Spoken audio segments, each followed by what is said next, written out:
I landed early and went straight to my fiancée's place with my suitcase. A stranger opened the door and asked, "Are you her brother or something?" When she heard my voice from the hall, I landed earlier than planned because the last meeting collapsed on itself in a way that left no reason to stay. The plane touched down before noon, and the city felt strangely quiet for a weekday. I did not text Lila. I told myself it would be a small surprise, the kind people talk about later as a sweet moment that starts a story about how solid things were right before a wedding. My suitcase rolled behind me as I took the familiar ride to her place, every turn feeling routine enough to be safe. The building looked the same. Same chipped paint by the entrance, same crooked flyer taped to the notice board near the mailboxes. Nothing about the outside prepared me for how quickly the inside would stop feeling familiar. I rode the elevator up with a couple arguing softly about groceries, stepped out on her floor, and walked down the hall with the quiet confidence of someone who believed he belonged there. I knocked once, lightly, because I knew she hated loud knocks. The door opened faster than expected. The man standing there was not confused to see someone. He was only confused to see me. He wore sweatpants that were not his size and a shirt he had clearly slept in. His hair looked like it had been flattened by a pillow and then pushed aside with a careless hand. He leaned against the doorframe like it was his space to lean on. He asked if I was her brother or something. The question landed wrong. Not insulting, just revealing. It meant he had rehearsed other answers. It meant he was comfortable enough to ask. I told him my name. I said it evenly, like I was introducing myself at work. The sound of my voice carried down the hall behind him, and I felt the moment stretch as it reached a second set of ears. From somewhere deeper inside the apartment, something shifted. A chair scraped. A footstep stopped halfway through a step. The man in front of me glanced back over his shoulder, not alarmed yet, just checking. Lila did not come out. The silence that followed felt intentional. It was not shock. It was calculation. I recognized that pause because I had seen it before, the moment she took when she decided which version of a story she was about to tell. I stepped forward before anyone could block me. The man moved aside without resistance, which told me more than his question had. People protect things they think they might lose. He did not think he was losing anything. The apartment smelled different. Not bad, just altered. A sharper cologne layered over the citrus cleaner Lila always used. Shoes sat by the door that were not mine, bigger than mine. A jacket hung over the back of a chair that had never held my things. The living room looked lived in, but not in the way it usually did when I stayed over. It looked settled. The man closed the door behind me and leaned against the counter like this was a conversation between adults who already understood the situation. He said he did not mean to be rude, and that he thought Lila had mentioned a brother who traveled a lot. The explanation was casual, almost friendly. That kind of comfort does not come from a single bad decision. I asked him how long he had been there. He shrugged and said he had stayed over. The way he said it suggested repetition. I walked past him toward the hallway. I did not rush. I did not hesitate. I needed to see her face when she decided to step into this version of reality. Her bedroom door was open.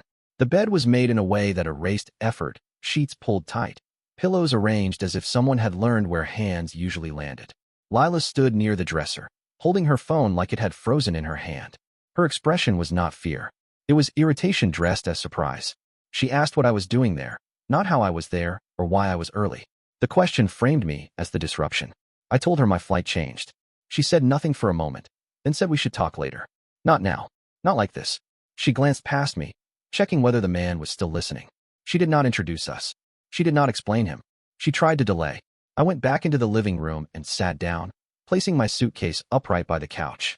The man watched me, uncertain now, his confidence slipping as the shape of the situation changed. He asked if I wanted water. I said no. I noticed things in pieces. A second phone charger plugged in near the couch. A grocery receipt on the counter with items I had never bought with her.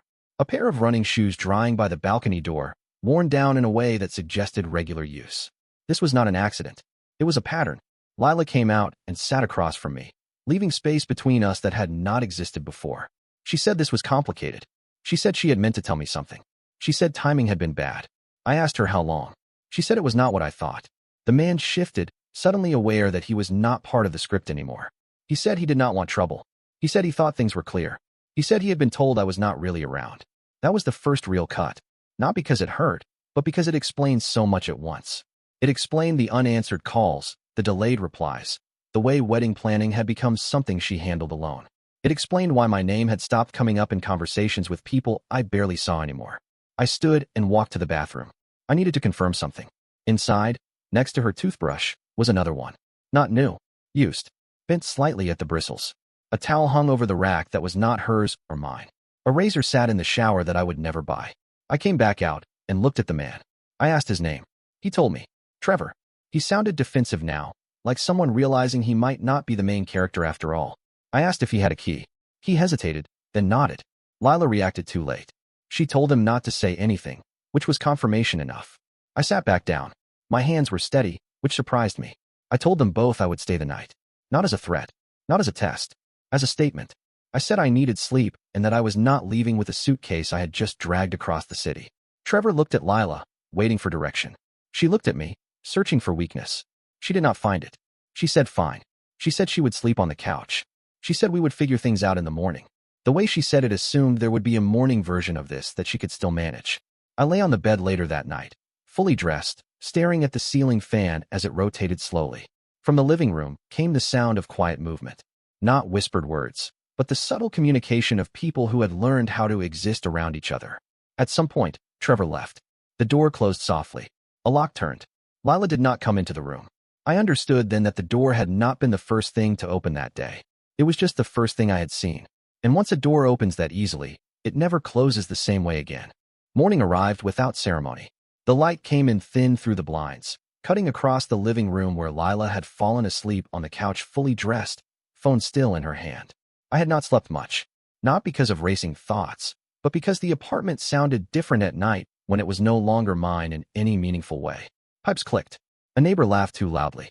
The place breathed like it was used to accommodating more than one life that was not mine. I showered quietly and left my suitcase where it stood, upright and visible, a reminder that I had not imagined any of this. When Lila woke, she acted as if the night had been a pause instead of a rupture. She asked if I wanted coffee. She spoke carefully, like someone managing a fragile object rather than addressing a person. I declined and said I was going for a walk. Outside, the city felt louder than it should have been. I walked without direction at first, letting familiar streets reorganize themselves in my head. The problem with betrayal is not the act itself. It is the sudden understanding that your absence had been filled thoroughly, not temporarily. That realization changes the scale of everything. When I returned an hour later, Trevor's car was gone, but the apartment still held its shape. Lila was sitting at the table, laptop open, pretending to work. She did not ask where I had gone. She said we needed to talk later when things were calmer. She said stress made people misunderstand situations. I asked her how long the neighbors had known him. She looked at me, confused by the question, then said neighbors did not matter. That was answer enough. I left again, this time with intention. Mrs. Calderon lived across the hall and had known Lila since before I came into the picture. She had once joked that she saw more of me in passing than some relatives saw in a year. When she opened her door, recognition flickered and then dimmed into something like pity. She said she thought I had moved out. She said Trevor had been very polite, always carried groceries for Lila, always greeted her by name. She said she assumed people drifted apart sometimes and that it was not her place to ask questions. I thanked her and stepped back into the hall feeling oddly relieved. At least now there was shape to the absence I had felt for months. It had not been imagined or exaggerated. It had been noticed. On the stairs, I ran into a man I had seen before but never spoken to. He recognized me immediately and asked if everything was okay. The question was not casual. It carried weight. He said he worked nights and had seen a lot of comings and goings. He said Trevor's schedule had been consistent. By the time I reached the street again, the story had filled itself in without my help. I did not need details. Patterns were enough. When I returned to the apartment, Trevor was back. He stood awkwardly near the door like a visitor waiting for permission. Lila looked tense, irritated by the lack of control. Trevor spoke first and said he wanted clarity. He said he did not sign up to be in the middle of something unresolved. I asked him what he had been told. He said Lila told him we were barely together anymore, that the wedding was more of an obligation than a commitment, that I traveled too much and did not notice when things changed. He said he believed her because she lived alone.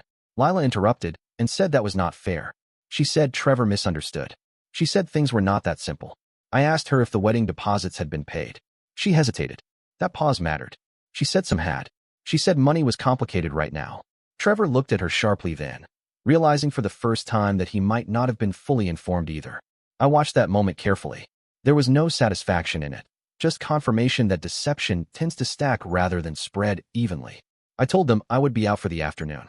I said they should decide what version of reality they wanted to continue with. I did not raise my voice. I did not accuse. I simply refused to participate in confusion. That afternoon, I canceled meetings I no longer needed to attend and made calls that should have been made weeks earlier. Venues did not ask questions. They processed changes professionally. People on the other end of the line responded to clarity more than emotion. When I returned, Trevor was packing a bag. He avoided my eyes. Lila watched him like a variable she could no longer calculate. She asked where he was going. He said he needed time. He said he did not like being lied to. She turned to me as if I had orchestrated this, as if consequences were something I had placed deliberately in her path. She said I was overreacting. She said adults work through things. I asked her when she planned to tell me. She said she had been waiting for the right moment. That phrase carried no weight anymore. It floated uselessly in the space between us, unsupported by action or timing. That night, I stayed again. Not out of stubbornness, but because leaving would have suggested retreat. Trevor did not return. Lila moved through the apartment like someone adjusting to a sudden drop in temperature. She texted constantly, face tightening with each unread message. At one point, she asked if I was enjoying this. I told her enjoyment was not part of the equation. The next morning, I received a message from someone I had not heard from in months. A friend of hers, someone involved in the wedding planning. She asked if everything was okay. She said there had been confusion about dates and payments. She said she did not want to pry. I replied that plans were changing. By midday, Lila realized that the version of events she had been managing quietly was collapsing under its own weight. She accused me of acting behind her back. I reminded her that secrecy was not something I had introduced. Trevor sent a final message that evening. He apologized, not for the situation, but for assuming I was gone. That distinction mattered more than the apology itself. As night fell again, I understood something that clarified everything else. This was not about choosing between people. It was about choosing which reality could survive daylight. And only one of them ever had. By the third morning, the apartment felt like a set that had been struck overnight. The energy was wrong. Objects remained where they had always been, but their meaning had shifted. Lila moved through rooms as if she were checking for exits that had been quietly sealed. She spoke in fragments that tried to sound reasonable. She kept suggesting conversations at later times, neutral locations, better moods. She was still betting on delay. I did not argue. I did not announce plans. I behaved the way I always had when things needed to be handled properly. I created lists. I verified facts. I let time do what it always does to stories that cannot hold their shape.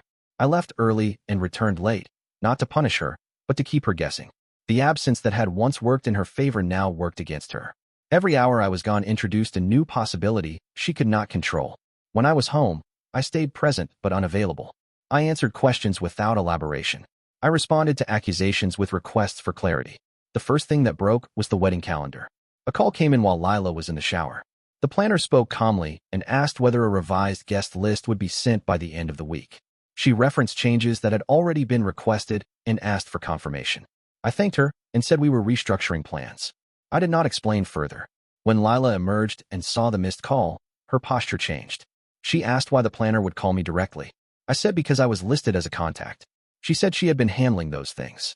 I said handling did not mean ownership. She tried to recover ground by calling Trevor. The call went unanswered. She sent messages that grew shorter and then longer. She oscillated between reassurance and accusation without settling on either. I watched the pattern repeat. The more pressure increased, the more she relied on tactics that had only ever worked when no one challenged them. That afternoon, we attended a gathering we had both committed to weeks earlier. It was not a celebration, just a casual event hosted by mutual acquaintances. Lila insisted we go together. She said appearances mattered. She said people would talk. She was right, but not in the way she believed. At the gathering, she stayed close to me, placing a hand on my arm at intervals that felt performative. She introduced me with emphasis, reinforcing a role she assumed I still occupied. Conversations flowed around us with the easy rhythm of people who believed they understood the context. That belief did not last. Halfway through the evening, Trevor arrived. He hesitated at the door, scanning the room until his eyes found Lila. His expression registered confusion before settling into something like resolve. He had not come to reconcile. He had come to confirm. Lila froze. Not outwardly, just enough that someone paying attention would notice. I stepped slightly away, not to distance myself, but to allow space for the truth to move without obstruction. Trevor approached and greeted the host, then turned to us. He addressed me first, apologized again, and then addressed Lila. He said he could not continue with something that required pretending. He said he had believed certain representations that were now clearly false. The room did not go silent. It did not need to. Attention focused naturally on conflict without invitation. Lila tried to redirect, suggesting private conversation, suggesting miscommunication. Trevor declined. He said he was done participating in narratives that shifted based on audience. Someone asked what was going on. Lila answered too quickly. She said Trevor had misunderstood their dynamic. She said he was reacting emotionally. She said things were being exaggerated. Trevor said he had lived there. The word landed heavier than anything else. Lived. Not visited. Not stayed. Lived. A friend of Lila's, someone who had been involved in dress fittings and seating arrangements, looked at her sharply and asked if that was true. Lila said it was complicated. The phrase had lost whatever power it once held. I spoke then, not to accuse, but to clarify. I said plans were changing and that certain commitments were being reevaluated. I did not raise my voice. I did not outline grievances. I allowed context to do the work. The gathering fractured into small clusters. Conversations resumed in altered tones. Lila realized she could no longer contain the narrative within a single room. She pulled me aside and accused me of setting her up. She said this was cruel. She said I knew exactly what I was doing. I told her I had stopped correcting her assumptions. On the way home, she alternated between anger and desperation. She said she would fix this. She said Trevor would calm down. She said people would forget. At the apartment, she demanded to know what I had canceled. I told her enough to protect myself. I told her deposits were refundable within certain windows. I told her some of those windows had closed because of inaction. She accused me of sabotage. I reminded her that neglect has measurable effects. That night, she packed a bag. Not to leave, but to demonstrate leverage. She stood in the doorway and said she needed space. She said I was forcing her into a corner. I did not stop her. I did not ask her to stay. I told her to take what she needed. She left and returned hours later, angrier and less composed. Trevor had refused to see her. He had told her not to come by again. The rejection unsettled her more than discovery ever had. She had not anticipated being removed from someone else's future as well. The next day, consequences arrived in smaller, quieter forms. Emails requesting confirmation. Calls asking for clarification. A notification from a vendor explaining policy. None of them dramatic on their own. Together, they formed a pattern that could not be ignored. Lila tried to regain footing by confronting me directly. She said I had blindsided her. She said adults communicated. She said I owed her a chance to explain. I asked her when that chance had existed. She did not answer. Later that evening, she attempted a different approach. She apologized. Not fully. Selectively. She framed mistakes as responses to distance. She framed choices as reactions to neglect. She framed herself as overwhelmed rather than deceptive. I listened without interruption. When she finished, I asked whether she believed what she had said. The question was not rhetorical. It required self-assessment. She hesitated. That hesitation closed the trap, because in that moment, she understood something she had avoided until then. I was no longer negotiating. I was observing. The outcome had already been set by her earlier decisions. What remained was the sequence. She asked if there was any way forward. I said there was a way out. The distinction mattered. By the time night fell, she began making calls of her own. Family members, friends, people who had only ever heard one version of her life. Those calls did not go as planned. Too many threads had already been pulled. Too many explanations conflicted. I slept deeply for the first time since arriving early.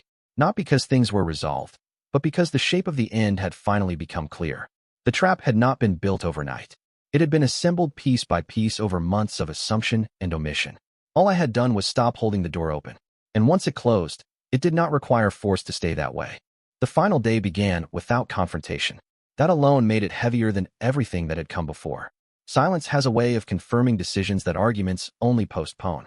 Lila woke late.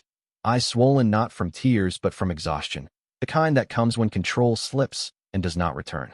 She moved through the apartment slowly, checking messages, refreshing inboxes, waiting for something to stabilize. Nothing did. By mid-morning, the consequences she had tried to outrun arrived in sequence. The venue confirmed cancellation terms in writing. The caterer requested final confirmation for dates that no longer existed. A vendor asked for an updated billing contact because payments had been paused. Each message stripped away another layer of assumption. None of them blamed her. None of them needed to. She accused me again of engineering this. The accusation lacked energy. It sounded procedural, like a formality she felt obligated to complete. I responded with timelines, not defenses. Dates. Emails. The absence of instructions where instructions should have been. Facts have weight when they are not argued against. She asked where she was supposed to go. The question was not emotional. It was logistical. That shift mattered more than anything else. When people stop asking why and start asking where, the ending has already begun. I told her she had options. Friends. Family. Places she had maintained separately. I did not offer mine. She packed deliberately this time, not theatrically. She chose items based on necessity rather than symbolism. Clothes for work, documents, electronics. She avoided anything that implied permanence. She left behind things she would not need immediately. That told me she still believed in reversibility. When she reached the door, she paused. Not to apologize, not to ask forgiveness. She asked whether I would tell people the truth. I told her people already had pieces of it, and that stories tend to assemble themselves when pressure is applied evenly. She left without another word. The apartment settled into stillness that felt earned. I walked through each room and took stock of what remained. Objects do not choose sides, but they carry context. I boxed items that were not mine and labeled them plainly. No notes, no commentary, just order. By afternoon, calls began coming in. Her parents first, then a cousin involved in the planning, then someone who had heard something incorrect and wanted confirmation. I answered with consistency. Plans had changed. The engagement was no longer moving forward. Details were private. I did not assign blame. I did not protect her from implications either. Trevor did not contact me again. That chapter closed cleanly, which confirmed something I had suspected. He had not been malicious. He had been convenient. When convenience fails, people move on quickly. Lila tried once more that evening. She called from an unfamiliar number, voice measured, tone rehearsed. She said she wanted to talk calmly. She said she understood now. She said mistakes had been made on all sides. I told her the conversation she wanted belonged to an earlier version of us that no longer existed. She said I was being cold.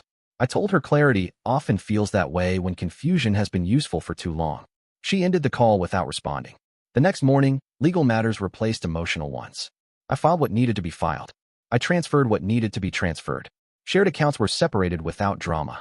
Timelines were followed. Policies were honored. Systems prefer decisiveness. A message arrived later from someone in her circle explaining that she was staying temporarily with a friend. That word again, temporarily. It carried hope she had not earned. I did not respond. By the end of the week, the social fallout settled into predictable shapes. Some people reached out with support. Others withdrew quietly. Invitations adjusted themselves. Assumptions recalibrated, not all kindly. Lila's attempt to frame the situation as mutual confusion did not hold. Too many accounts contradicted each other. Too many dates overlapped. She lost more than an engagement. She lost credibility. That loss does not announce itself. It spreads. It alters how people listen, how they verify, how they trust. I did not celebrate. I did not feel triumphant. Relief arrived instead, slow and unremarkable. The absence of tension became noticeable only after it was gone. A week later, I returned the key to her apartment in an envelope with my name printed clearly. No message inside. No explanation. The act itself was sufficient. Months from now, people would simplify this story. They always do. They would say it was sudden. They would say it was messy. They would say it was inevitable. None of those words would be accurate on their own. What actually happened was quieter. I arrived early. I walked into a truth that had been carefully managed to exclude me. I stopped participating in the management. The structure collapsed under its own contradictions. Consequences followed in the order they had been deferred. That is how things end when doors open too easily and stay open too long.